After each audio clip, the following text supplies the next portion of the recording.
Hi guys, welcome to promise world. నేను morning chicken curry చేశాను. Chicken కర్రీలో మొత్తం గ్రేవీ అంతా తినేసి ఓన్లీ పీసెస్ వదిలేశారండి మా పిల్లలు. ఇప్పుడు దీన్ని రీమోడలింగ్ నేను చూడండి ఏం చేస్తాను. ముందుగా స్టవ్ ఆన్ చేశాను, పెరుగు వేస్తున్నాను, సరిపడా ఉప్పు, 1 టీ స్పూన్ కారం, కొంచెం చికెన్ మసాలా, 1/2 టీ స్పూన్ ధనియాల పౌడర్, జీలకర్ర పౌడర్. ఇది కొంచెం బాగా కలుపుకోవాలండి. ఇది బాగా ఉడికేలోపు ఒక గ్లాస్ బియ్యం నానబెట్టుకుంటున్నాను. గ్లాస్ బాస్మతి రైస్ తీసుకున్నానండి. ఈ రైస్ని 1 టైం ఫుల్ వాష్ చేసుకుంటున్నాను. వాష్ చేసిన దాంట్లో వాటర్ వేసి ఒక 10 నిమిషాలు నానబెట్టుకుంది. చూడండి చికెన్ దగ్గర పడింది. బాయిల్ అయిన దాంట్లో 2 గ్లాసెస్ వాటర్ తీసుకుంటున్నానండి. ఒక గ్లాస్ బియ్యానికి 2 గ్లాసెస్ వాటర్ తీసుకుంటున్నాను. ఇలా ఎప్పుడైనా మీ ఇంట్లో కూడా కర్రీ తక్కువ అయితే ఇలా పిల్లలకి హ్యాపీగా బిర్యానీ చేసి పెట్టచ్చు. చాలా టేస్టీగా ఉంటుంది, చాలా సింపుల్గా కూడా అయిపోతుంది. ఈ రైస్ బాగా మరగాలండి, పొంగులు వచ్చేంత వరకు బాగా మరగబెట్టాలి. అలా మరగబెట్టిన దాంట్లో బిర్యానీ ఫ్లేవర్ కోసం ఇలాచి పువ్వు, దాల్చిన చెక్క, లవంగాలు వేసుకున్నాను. చిన్నది లెమన్ కూడా పిండుతున్నానండి.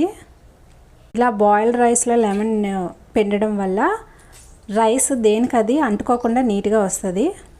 అన్నం ముద్ద అవ్వకుండా పాడవకుండా నీట్గా వస్తుందండి పలుకు మీద. ఇలా బాయిల్ అయ్యే వాటర్లో 4 గుడ్లు పగలగొట్టి వేస్తున్నానండి.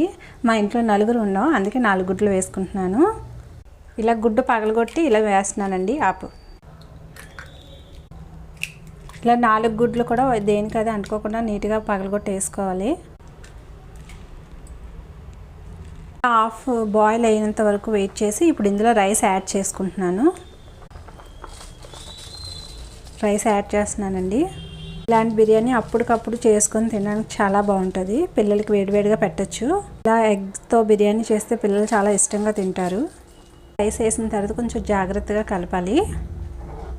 ఇలా కలిపిన తర్వాత మూత పెట్టుకొని 10 నిమిషాలు వెయిట్ చేయాలి. ఫ్లేమ్ స్లో సిమ్లో పెట్టుకుంటున్నాను.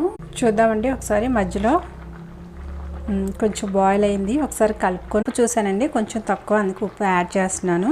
ఫైనల్లీ కొంచెం బిర్యానీ మసాలా యాడ్ చేస్తున్నాను. బిర్యానీ మసాలా యాడ్ చేశానండి. యాడ్ చేసిన తర్వాత జాగ్రత్తగా కలుపుకోవాలి, ఎగ్స్ ఎక్కడ చెదిరిపోకుండా. చూసారా ఎంత బాగా కనిపిస్తుందో. ఇలా ఒకసారి మొత్తం కలుపుకున్నాక ఈ వాటర్ అది ఇంకెంత వరకు మళ్ళీ సిమ్లో పెట్టి మూత పెట్టుకుంటున్నాను. నాకు వీడియోలో చూపించడం అవ్వలేదండి. ఇగో నేను ప్యాన్ పెట్టుకున్నాను దమ్ వేయడానికి. చూడండి ఇప్పుడు చూపిస్తాను. మ్యాక్సిమం అయిపోయిందండి.